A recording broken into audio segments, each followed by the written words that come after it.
Hello, today on Arts 24, one of Ireland's most distinctive literary voices, award-winning writer Mike McCormack. His latest novel, This Plague of Souls, has just been released in France. Mike is best known for his unusual writing style, and his previous work, the multi-prize-winning Solar Bones, was famously written in a single, unbroken sentence. Mike, thank you so much for being here. It's a pleasure to have you. Thank you. Now, you are a master of bending the rules of storytelling. This Plague of Souls follows Nealon, a painter who returns home from prison to an empty house, except for a mysterious caller who claims to be watching him. The house itself feels like a character in the story. Tell us about the inspiration for it all.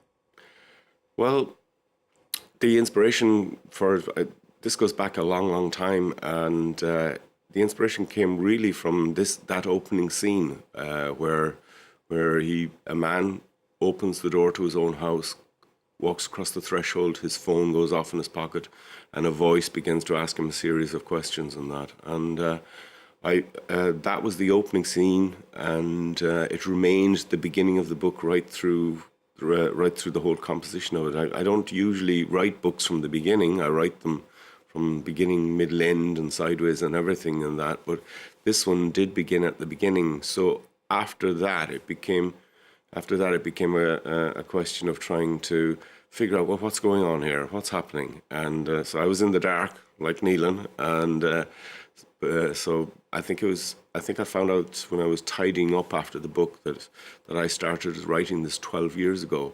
So it's been both a voyage for me and Nealon finding out what was going to happen in the book and that. Yeah. And you've explored this theme of imprisonment before in Notes from a Coma, which was published in 2005 and described by the Irish Times as the greatest Irish novel of the decade. In that book, convicts are placed into induced comas as part of an experiment. Tell us, what fascinates you about this idea of confinement, both physical and psychological? I really don't know, but I do know that when I began my writing career, back in my early 20s, and really formative years, I spent 3 or 4 years living in a tiny room. It was a room that was not much longer than the span of my arms, and it was that width, and it was about twice as long. And where was that?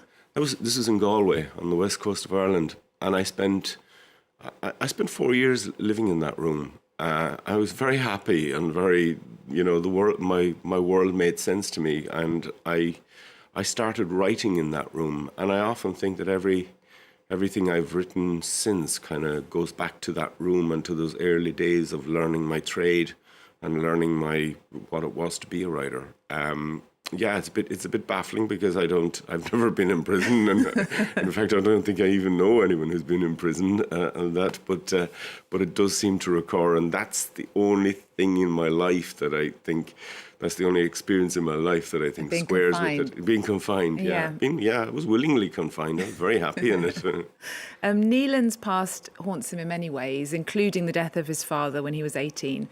I know that's something you experienced yourself. How much of you is in Nealon? Not that much.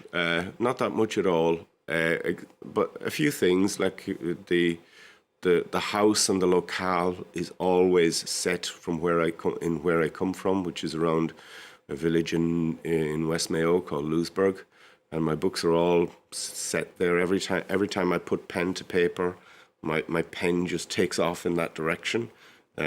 And yeah, he lost his father young. I lost my father young. I come from a line of men who get heart attacks.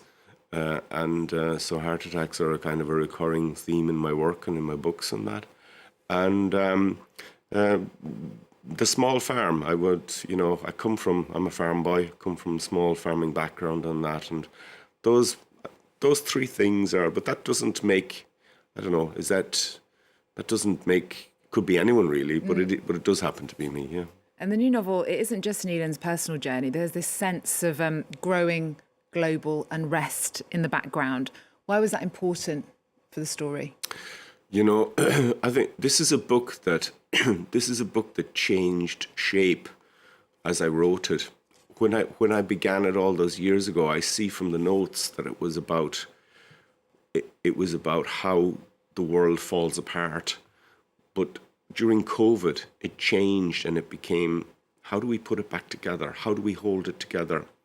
And so there was that sense of kind of global disaster, that sense of global fear, and there was I think you had it in France as well. There was these moments when the president and the premier addressed the country and said, "We're all in this together, and this is our kind of a historic moment," and everything like that. So all of those things came together for me in the book and that, and became part of the book's kind of ambience and kind of part of the book's background and that. You've been writing since the 1990s. You've published your first story collection, Getting It in the Head, in 1996, and that was followed in 1998 by your first novel, Crow's Requiem. But it was really Solar Bones that catapulted you to a wider audience. It won numerous prizes, the Goldsmith Prize, and it was longlisted for the Booker. It was written in a very different way, one unbroken sentence with commas, but sort of like a stream of consciousness in a way. Do you see yourself as an experimental writer, and what do you think of that label? Yeah, I do see myself working in that vein. I'm an Irish writer, so I'd like to think that I pick up that kind of remit that the best of Irish writers gave us, which are experimental writers. James Joyce and Samuel Beckett and Flann O'Brien, those are our great writers, and they all went to some bother, to some trouble to expand the received tradition with new ways of writing. And why do you think that is, that Irish writers think they can break the rules so easily? Yeah, I don't know. I mean, maybe we think that the tradition isn't fully ours, so we are entitled to do what we like with it, that we can be. People say we're disruptive, and I don't like that. I think we can add something to it rather than be disruptive of it. And that I like to think that we can reshape it and add some different nuance and direction to it. So tell us, this new book, This Plague of Souls, how does it fit into your evolution as a writer, do you think? I think it's a thematic continuance of Solar Bones. Solar Bones is about an engineer who, he literally made the world. He built bridges and roads and libraries and things like that. And when I had that book finished, I thought, geez, I'd love to have another crack at this theme. It's really interesting, but it's not going to be an engineer. Who is it going to be? And then artists make the world as well. So I put an artist at the center of this book, and it's a lot more. I think it's more mysterious and more ponderable, but it's very definitely the dark brother of Solar Bones, very definitely a continuance of theme and a different meditation. It borrows heavily from, well, it doesn't borrow heavily, but it's inspired by French noir. It's a short, sharp book, and French writers like Pascal Garnier and I know Simenon wrote in French. So all of those writers kind of contributed to the ambience of the book. In addition to writing, you actually teach creative writing at the University of Galway. What do you pass on to your students? I tell them that I give them a talk at the beginning of the year, and I tell them that I'm going to pass on very little to them. What I like to tell them is that this is your adventure. And I said, I have no interest in teaching you, but I have a great interest in showing you how to teach yourself. And so that's what I like to think that I can do for younger writers. I'm certainly not the sort of teacher who wants to clone myself or who wants to reproduce my own ideas and work on a reader. I'm very interested in younger writers finding their own way. And so that's why I get them to listen to themselves rather than to listen to feedback, become confident in their own abilities, and you're here for an adventure. That's what I try and press upon them. So tell us about the next step of your adventure. What's next for you? You're writing your next novel? Yeah, I'm an Irish writer, so I'm close to the short story, and at this moment I'm editing a book of short stories, and that will either be out later this year or early next year. Okay, and we always end our shows, Mike, with our guests' cultural pick of the moment. Tell us what you've chosen for us.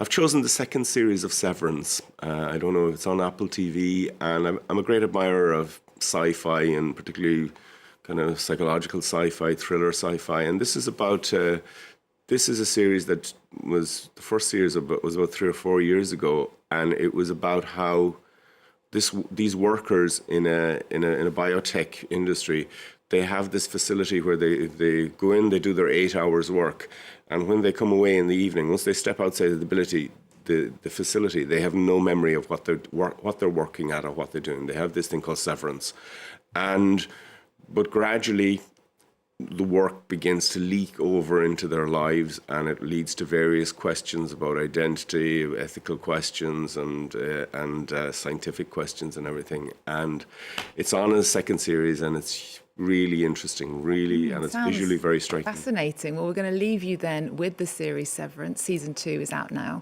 Thank you, Mike McCormack. It's been a pleasure to have you. Thank you very much.